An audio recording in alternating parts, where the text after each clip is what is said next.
Electrical কারিগরি দক্ষতা না থাকলেও দীর্ঘ ৬ বছরের কঠোর পরিশ্রম ও সাধনায় সম্পূর্ণ কাঠ দিয়ে নিজ হাতে বিদ্যুৎ উপকেন্দ্রের শোপিস তৈরি করে সাড়া ফেলেছেন জয়পুরহাট পল্লী বিদ্যুৎ সমিতির অফিস সহায়ক মশিউর রহমান।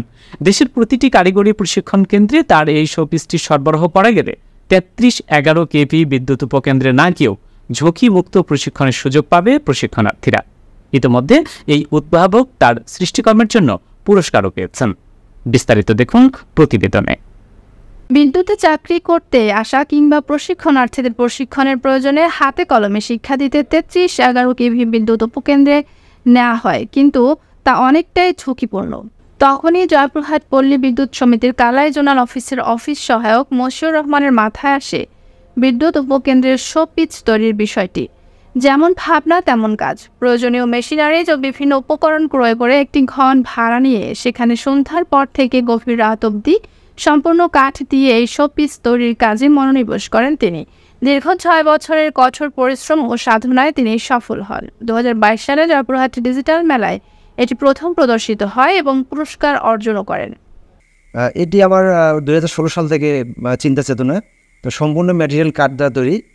তো এই শোপিসগুলো আমি সারা বাংলাদেশ আমার পল্লী বিদ্যুৎ সেক্টরে আমি দিতে চাই একটি করে, সবার স্মৃতি ধারণ করবে এবং প্রতিটি মুজিব কর্নারে একটি করে রাখলে এটি দর্শনার্থীদের জন্য এটা দেখার একটা জিনিস হবে বলে আমি মনে করি।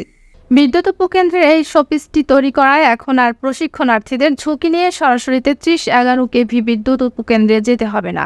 এই শোপিসটির মাধ্যমে প্রশিক্ষণ কেন্দ্র বসেই সবকিছু শেখানো সম্ভব। এটির অনুমোদন দেওয়া হলে প্রশিক্ষণার্থীরা ঝুঁকিমুক্ত প্রশিক্ষণের সুযোগ পাবে, এমনই মন্তব্য সংশ্লিষ্টদের।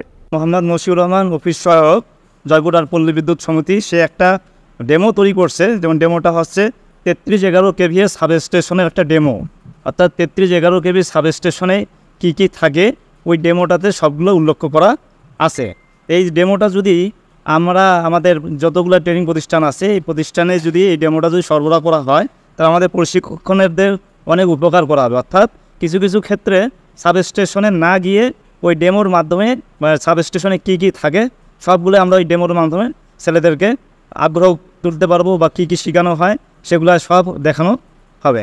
জয়পুরহাট পল্লী বিদ্যুৎ সমিতির কালাই জোনাল অফিসের অফিস সহকারী মশিউর ইসলাম তার নিজের অফিসের কর্মকাজ শেষ করে সারা রাত্রি নিজস্ব প্রচেষ্টায় আমাদের পল্লী বিদ্যুতের কিছু ইনস্ট্রুমেন্ট তৈরি করেছে, যাটি দেখে আমাদের সকলকে মন মুগ্ধ করেছে। এবং এই ইনস্ট্রুমেন্টটি আমাদের সকল পিবিএসে রেখে এবং অফিসের নতুন প্রজন্ম এবং বিভিন্ন অফিসারকে এই জিনিসগুলো বোঝানো সম্ভব। এবং আমরা আশা করি এই ছেলেটির ভালো কাজ দেখে আগামী দিনে যেন আরও ভালো করতে পারে, সকলে উৎসাহী করব এবং দোয়া করি এই ছেলেটি আরও ভালো কিছু করুক। এই সৃষ্টিশীল কাজকে ইতিবাচক হিসেবে দেখছেন জয়পুরহাট পল্লী বিদ্যুৎ সমিতি। এই উদ্ভাবককে কিভাবে উৎসাহিত ও সহযোগিতা করা যায় সে বিষয়ে ঊর্ধ্বতন কর্তৃপক্ষের সাথে কথা বলে প্রয়োজনে উদ্যোগ নেওয়ার আশ্বাস দিলেন এই কর্মকর্তা। পল্লী বিদ্যুৎ সমিতি আমাদের যে সাবস্টেশনগুলো, এই সাবস্টেশনের একটা ডামি, এই সাবস্টেশন ডামিটা আসলে যারা নতুন আমাদের সিস্টেমে, বিশেষ করে লাইন ক্রু, অন্যান্য লেভেলের যারা কারিগরি ডিপার্টমেন্টে কাজ করবে, তারা এই জিনিসটা দেখলে আসলে সাবস্টেশন সম্পর্কে একটা আইডিয়া পাবে। আমাদের ফিডারগুলো কীরকমভাবে বের হচ্ছে আর পাওয়ার ট্রান্সফরমার থেকে কীভাবে 11 কেভি ফিডারে যাচ্ছে এবং 33 কেভি লাইন থেকে কীভাবে আমাদের পাওয়ার ট্রান্সফরমারে আসতেছে। এবং সাধারণ মানুষের জন্য এটা, সাধারণ মানুষের একটা কিউরিসি থাকে অনেক সময়, তারা বিদ্যুৎটা কনজিউমারিংটা কীভাবে পায়, সেটাও তারাও এটা দেখলে একটা সহজেই বুঝতে পারবে আসলে তাদের আমাদের যে গ্রিডগুলো আছে গ্রিডগুলো থেকে সাবস্টেশন হয়ে কীভাবে তাদের দোরগোড়ায় বিদ্যুৎটা পৌঁছায়। দেশের ৮০টি বিদ্যুৎ উপকেন্দ্রের এই শোপিসটি ব্যবহারের অনুমোদন দিবেন কর্তৃপক্ষ, এমনই প্রত্যাশা বিদ্যুৎ বিভাগের সাথে জড়িত কর্মকর্তা, কর্মচারী, প্রশিক্ষক ও প্রশিক্ষণার্থীদের।